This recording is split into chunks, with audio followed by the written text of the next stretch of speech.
வான்முகில் வழாது வெய்க மலிவளம் சுரக்க மன்னன் கோன்முறை அரசு செய்க குறைவிலாது உயிர்கள் வாழ்க நான்மறை அறங்கள் ஓங்க நற்றவம் வேள்வி மல்க மேன்மைகொள் செய்வ நீதி விளங்குக உலகமெலாம். அன்பு நண்பர்களே, நம்ம எல்லாருக்குமே ஒரு விதமான எதிர்பார்ப்புகள் இருக்கும். ஒரு புது வருஷம் தொடங்குறது அப்படின்னா நம்ம சேனலில் நான் முதல்ல சொல்லிடுறேன், நம்ம சேனலில் நிறையா நாள் நம்ம வீடியோ போடாமல் இருந்ததுக்கு என்னுடைய பர்சனல் காரணங்கள் இருந்தது. என்ன காரணம் சொன்னாலும் என்னை நம்பி சப்ஸ்கிரைபராக சேர்ந்த அனைவருக்கும் நான் சரியான முறையில் தான் போட்டிருக்கணும். அது என்னுடைய தவறு தான். அதுக்காக முதல்ல உங்கள் எல்லாட்டையும் மன்னிப்பு கேட்டுக்கிறேன். இப்போ நம்ம இந்த வருஷம் 2026 ஒவ்வொரு ராசிக்கும் எப்படி இருக்குது அப்படின்னு பார்க்க போகிறோம். பொதுவாக எல்லாருக்கும் ஒரு எதிர்பார்ப்பு இருக்கும். ஒரு வருஷம் தொடங்குறதுனா இந்த வருஷத்தில் இதெல்லாம் பண்ணிடணும் அப்படின்ற மாதிரி ஒரு எண்ணம் இருக்கும். இந்த வருஷத்தில் நம்ம பிஸ்னஸ் ஆரம்பிச்சிடணும், இல்லை இந்த வருஷத்தில் நம்ம வேலையில் இப்படி ப்ரமோஷன் வந்துடும், இல்லை இந்த வருஷம் இந்த மாதிரி படிப்புகள் படிக்கணும், இல்லை இந்த வருஷத்தில் எப்படி நம்ம இந்த மாதிரி வெளிநாடு வேலை தேடி போயிடணும், எப்படின்னு எல்லாருக்குமே இந்த ஒரு வருஷம் ஆரம்பிக்கும் போது அந்த வருஷத்தில் எந்தெந்த மாதிரி நமக்கு நடக்கிறது அப்படின்றத நம்ம தெரிஞ்சுக்கிறதுக்கும் நடக்கணும்னு நம்ம எல்லாரும் நினைக்கிறதுக்கும் நிறையா வாய்ப்புகள். வாய்ப்பு இல்லை, எல்லாருமே அப்படி தான் நம்ம நினைப்போம் இல்லையா? அப்போ எல்லாருக்கும் அவங்களுடைய எண்ணங்கள் எல்லாம் ஈடேறி இந்த வருஷம் மிக நல்ல வருஷமாக இருக்கும்னு சொல்லி முதல்ல நான் தினமும் வணங்கக்கூடிய அமிர்தநாயகி அம்பிகா சமேத நாகநாத சுவாமியை மனசார பிரார்த்தனை பண்ணிக்கிறேன் உங்கள் எல்லார் சார்பாகவும். இப்போ இந்த பதிவில் நம்ம 2026 நம்ம ஜோதிடப்பதி ஒவ்வொரு ராசிக்கும் எப்படி இருக்குது அப்படின்றத நம்ம பார்க்க போகிறோம். ஸோ இந்த மாதிரி நம்ம ஒவ்வொரு ராசிக்கும் இந்த வருஷத்தில் எந்தெந்த மாதிரி நடக்கிறதுக்கெல்லாம் வாய்ப்பு இருக்குது அப்படின்னு சொல்லி கூட நான் சொல்கிறேன். ஜோதிடம் இருந்தால் கூட தெய்வத்தால் ஆகாதுன்னும் நமக்களுடைய முயற்சி தான் வெற்றி தரும் அப்படின்னு சொல்லி திருக்குறளே சொல்லியிருக்கு.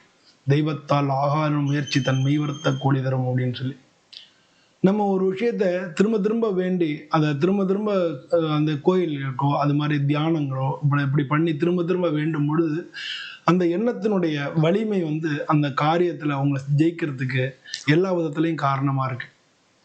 அதனால் நீங்கள் முதல்ல உங்களை நம்புங்க. அது மாதிரி உங்கள்கிட்ட வேண்டுதல்களை நல்ல முழுமையாக வைங்க. அப்படி இருக்கும் பொழுது உங்களுடைய ஆன்ம சக்தி இறை சக்தியோட சேர்ந்து அந்த காரியங்கள்லாம் உங்களுக்கு ஜெயிச்சு கொடுக்கும்.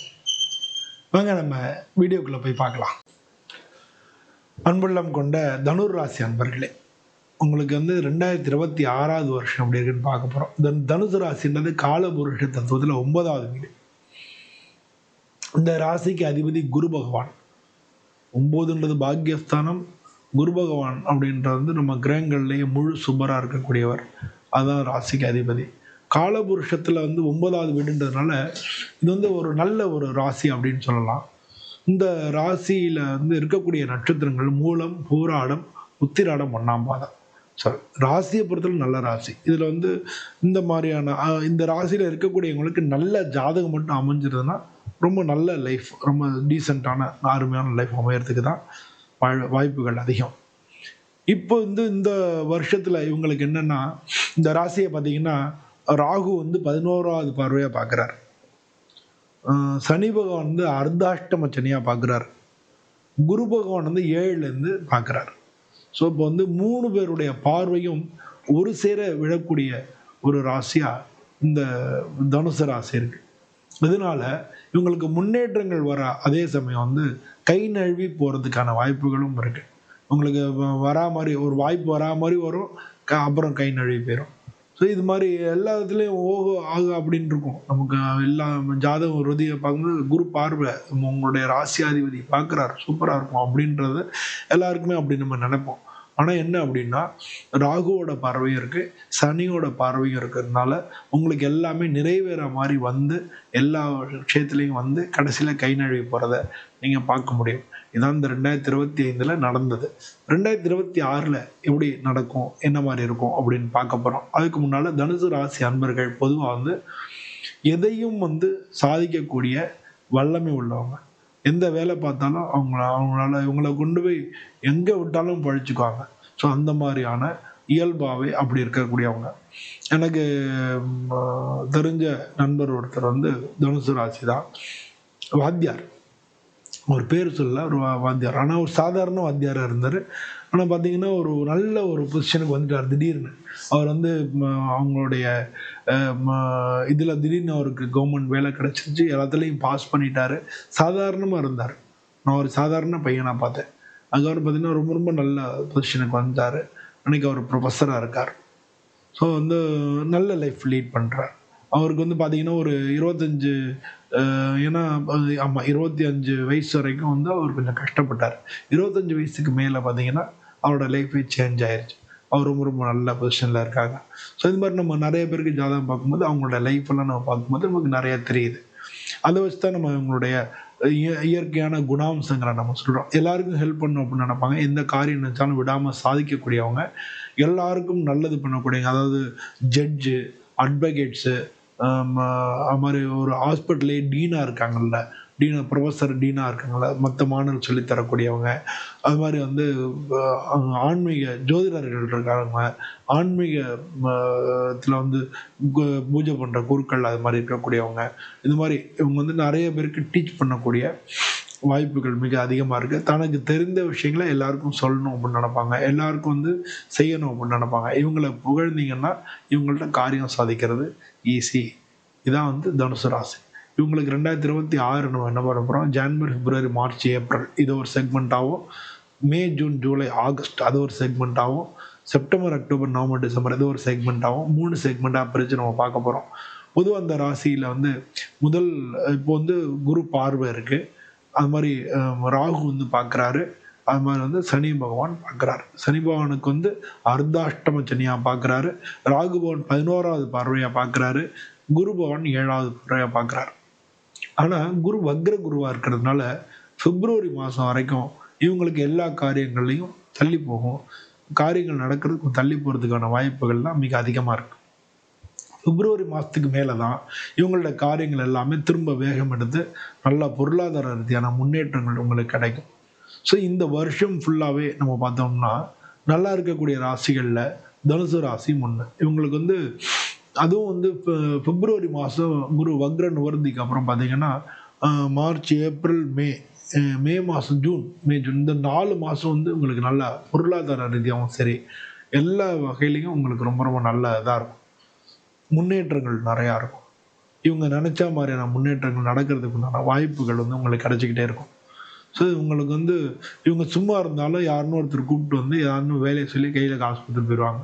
ஸோ இவங்க உழைப்புனால முன்னேறதுக்கு உழைக்கணும், அதான் முக்கியமான விஷயம். உழைப்புனால ஏன்னா சனி பகவான் உழைப்புக்கு அதிபதி, அவர் பார்வை இருக்குது.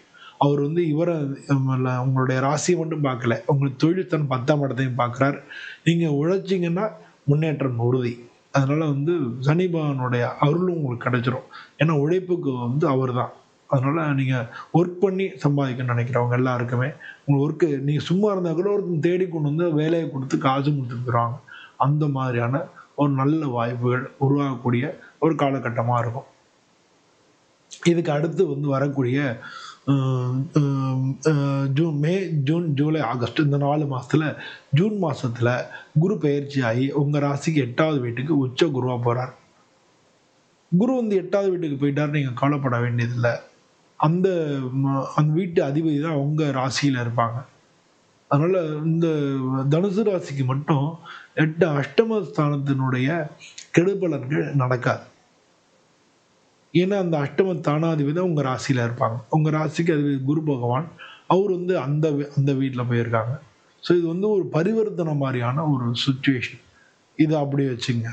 இன்னொன்று பார்த்தோன்னா 8வது வீட்டில் இருக்கக்கூடிய குரு பகவான் உச்ச குருவாக இருந்து உங்களுக்கு 2ஆம் இடம், தனஸ்தானம், குடும்பஸ்தானம் சொல்லக்கூடிய 2ஆம் இடத்தை பார்க்குறாரு. ஸோ குடும்பத்தில் சுபகாரிய நிகழ்வுகள், குடும்பத்தில் பணங்காசு, இப்போ வருமான வழியில் எல்லாமே நல்லபடியாக நடக்கும். ஸோ இது வந்து அது ஒன்று நடக்கும். அதுக்கடுத்து குரு பகவான் பார்த்தீங்கன்னா உங்களுக்கு 4வது வீட்டை சனி பகவான் இருக்கார் 4ல், உங்களுக்கு அர்த்தாஷ்டம சனி நடக்கிற இல்லையா, அந்த சனி பகவானையும் பார்க்குறாரு. ஸோ அர்த்தாஷ்டம சனினால் ஏற்படக்கூடிய அந்த விதமான விஷயங்கள் எல்லாமே நீங்கும். அதாவது இது எப்படின்னா நீங்கள் ஒர்க் பண்ணுறீங்களோ இல்லையோ உங்களை தேடி பணம் வரும், வேலை பார்க்குறீங்களோ இல்லையோ உங்களை தேடி பணம் வரும். ஸோ இந்த மாதிரியான விஷயங்களையும் அருளக்கூடிய மாதமாக 6ஆம் மாதத்துக்கு மேலே 6, அதாவது ஜூன், ஜூலை, ஆகஸ்ட், செப்டம்பர் இந்த 4 மாதமும் உங்களுக்கு அப்படி இருக்கும். சரி, இதுக்கு அடுத்து பார்த்தோம் அப்படின்னா உங்களுக்கு 9வது வீட்டுக்கு திரும்ப அகைன் குரு வந்து அதிசாரமாக வர்றாரு, 10ஆம் மாதம் வர்றாரு.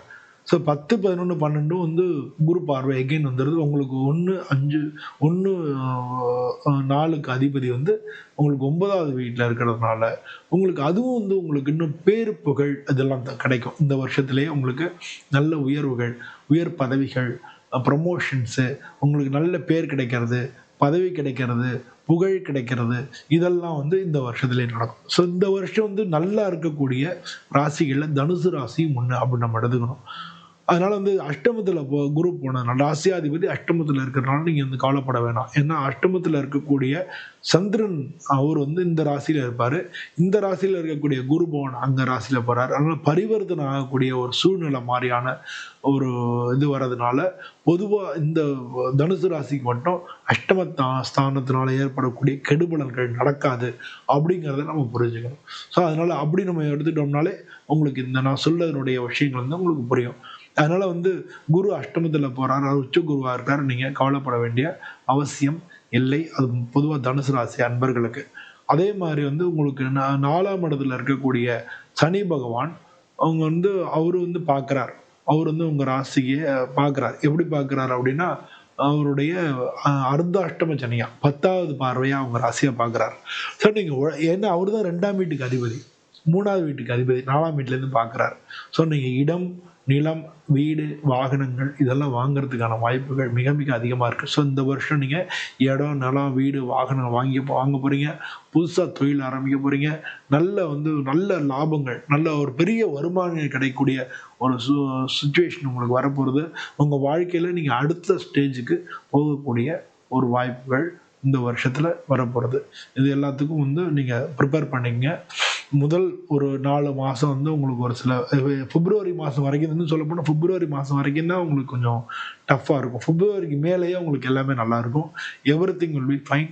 இது வரைக்கும் உங்களுக்கு எதுவும் நீங்கள் நினச்ச மாதிரி நடக்கலை, உங்கள் கைக்கு வந்தது கை நழுவி போச்சு, எல்லா காரியங்களும் வந்து உங்களுக்கு நடக்கிற மாதிரியே வந்தது, கிட்டத்தட்ட எல்லாம் நீங்கள் பேசி முடிக்க போகும்போது நீங்கள் பண்ண ஒர்க்கெல்லாம் வேஸ்ட்டு, அது நடக்காமல் போயிருக்கும் அப்படின்னு உங்களுக்கு ஒரு மனசில் வருத்தங்கள் இருக்கும். பட் 2026 உங்களுக்கு ஒரு பெஸ்ட்டான வருஷமாக இருக்குது. ஸோ உங்கள் ராசிக்கு அதிபதி குரு பகவான்றதுனால ஒவ்வொரு வியாழக்கிழமையும் சிவன் கோயிலில் இருக்கக்கூடிய குரு தட்சிணாமூர்த்தி அவரை வந்து நீங்கள் சுற்றி வந்து 3 தடவை சுற்றி வந்து ஒவ்வொரு தரமும் ஒவ்வொரு விளக்கேற்றுங்க. ஒரு தடவை சுற்றி வந்து ஒரு விளக்கேற்றுங்க, 2வது 2 விளக்கேற்றுங்க, 3வது 3 விளக்கேற்றுங்க. இது மாதிரி வந்து 3 விளக்கு ஏற்றி நீங்கள் குரு தட்சிணாமூர்த்தியை வழிபட்டு அவருக்கு வந்து ஒரு மாலையை போட்டு நீங்கள் வணங்கிட்டு வந்தீங்கன்னாலே, ஒவ்வொரு வியாழக்கிழமையும் போய் வணங்கிட்டு வந்தாலே உங்களுக்கு குருவினுடைய அருள் பரிபூர்ணமாக கிடைச்சி உங்களுடைய ராசிக்கு தகுந்த மாதிரியான, உங்களுடைய விருப்பத்துக்கு தகுந்த மாதிரியான வாழ்க்கையில் வந்து முன்னேற்றங்கள் ஏற்பட்டு உங்கள் வாழ்க்கையே இந்த வருஷத்தில் அடுத்த ஸ்டேஜுக்கு போகக்கூடிய ஒரு சூழ்நிலை ஏற்பட போகிறது. ஸோ அந்த மாதிரி நீங்கள் வாழ்க்கை அமைச்சிக்கிறது தான் இந்த வருஷம் வந்து ரொம்ப நல்லது. இது மாதிரி அமைச்சிங்க, இது மாதிரி குருபானை வேண்டிங்க. தனுசு ராசி அன்பர்கள் அனைவருக்கும் இந்த வருஷம் மிக நல்ல வருஷமாக இருக்குன்னு நான் சுவாமியை பிரார்த்தனை பண்ணிக்கிறேன். நம்ம பாமுனை ஜோதிடம் சேனலை வந்து ஷேர் பண்ணுங்கள், சப்ஸ்கிரைப் பண்ணுங்கள், லைக் பண்ணுங்கள். இதே மாதிரி இன்னொரு வீடியோவில் உங்களை மீண்டும் சந்திக்கிறேன். அனைவருக்கும் நன்றி, வணக்கம்.